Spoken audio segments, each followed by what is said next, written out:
السلام علیکم ورحمۃ اللہ وبرکاتہ۔ بسم اللہ الرحمن الرحیم۔ زنا کرنے کی سزا۔ ارشاد فرمایا اللہ تعالیٰ نے کہ اے لوگو، اور تم زنا کے پاس بھی نہ پھٹکنا، بے شک وہ بڑی حیائی کی بات ہے۔ پاس بھی نہ پھٹکنا، اس کا مطلب یہ ہے کہ جن باتوں سے زنا کا تقاضا پیدا ہوتا ہے ان سے بھی بچو، جیسا کہ رسول اللہ صلی اللہ علیہ وسلم نے فرمایا کہ غیر عورت کو بد نظر سے دیکھنا یا عورت کا غیر مرد کو دیکھنا آنکھوں کا زنا ہے۔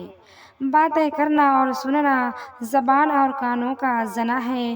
ہاتھ لگانا یا اس کی طرف چلنا یہ ہاتھ پاؤں کا زنا ہے۔ دل میں اس کا خیال کرنا یہ دل کا زنا ہے، تو ان باتوں سے بچنا بھی ضروری ہے۔ اور جو شخص مرد ہو یا عورت غیر محرم کو بد نظری سے دیکھے گا تو قیامت کے دن اس کی آنکھوں میں سکہ پگھلا کر ڈالا جائے گا۔ اگر اچانک غیر عورت پر نظر پڑ جائے یا عورت کی غیر مرد پر نظر پڑ جائے تو پھر دوسری نظر ڈالنا گناہ ہے، اور جو پہلی نظر کے بعد پھر نہ دیکھے اس کو شہید کے برابر ثواب ملے گا۔ زنا کرنے والے مرد اور عورت پر اللہ و رسول نے لعنت فرمائی ہے۔ دنیا میں بھی شریعت کی طرف سے زنا کرنے کی سزا یہ ہے کہ جس کا نکاح نہ ہوا ہو، مرد ہو یا عورت، اگر وہ اس برے کام کو کریں تو ان دونوں کو 100 درے مارے جائیں گے، اور نکاح کیا ہوا جو مرد یا عورت زنا کریں تو ان کو سنگسار کیا جائے گا، یعنی پتھروں سے مار دیے جائیں گے۔ حضور صلی اللہ علیہ وسلم نے فرمایا کہ زمین دو جگہ روتی ہے، ایک ناحق خون ہونے پر۔ جب خون کا پہلا قطرہ زمین پر گرتا ہے تو رو کر کہتی ہے، اے رب مجھے اجازت دے کہ میں اس قاتل کو نگل جاؤں۔ حکم ہوتا ہے کہ ذرا صبر کر، یہ تو تیرے ہی اندر آنے والا ہے، پھر سمجھ لینا۔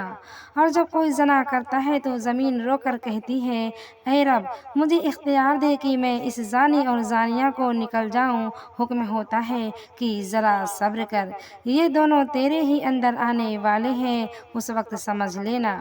فرمایا حضور صلی اللہ علیہ وسلم نے کہ زنا کرنے والوں کے لیے مرنے کے بعد ان کی قبروں میں دوزخ کے 7 دروازے کھول دیے جاتے ہیں، اور ان دروازوں سے ان کو سانپ اور بچھو آ کر ڈستے رہیں گے۔ یا اللہ تیری پناہ اس بے حیائی کے کام سے کہ دنیا میں بھی ایسے آدمی بے عزت اور ذلیل ہو جاتے ہیں اور بڑی بڑی تکلیفوں میں پھنس جاتے ہیں، جیسے دشمن کا ستانا، رزق کی تنگی، جان و مال کی بربادی، صحت کی کمی، بیماریوں کی زیادتی، جلدی بوڑھا ہونا، منہ پر پھٹکار کا برسنا، چہرے کا بے نور اور بے رونق ہونا، بدصورتی پیدا ہونا، اللہ و رسول کی لعنت میں داخل ہونا، نماز روزہ اور سب اچھے کاموں سے نفرت ہو جانا، اور مرنے کے بعد عذاب قبر میں پھنسنا اور آخرت میں دوزخ کے اندر جلنا۔ زنا کرنے والوں کے لیے دوزخ کا تنور۔ رسول اللہ صلی اللہ علیہ وسلم نے فرمایا کہ جب مجھ کو معراج ہوئی تو میں نے دوزخ میں ایک تنور دیکھا، منہ اس کا تنگ اور پیٹ اس کا بہت چوڑا، اور اس میں بہت سے ننگے مرد اور عورتیں قید تھے، اور ان کو سانپ اور بچھو لپٹ رہے تھے، اور ان کی پیشاب گاہوں سے خون اور پیپ بہہ رہا تھا۔ سب دوزخی اس خون اور پیپ کی بدبو سے روتے تھے۔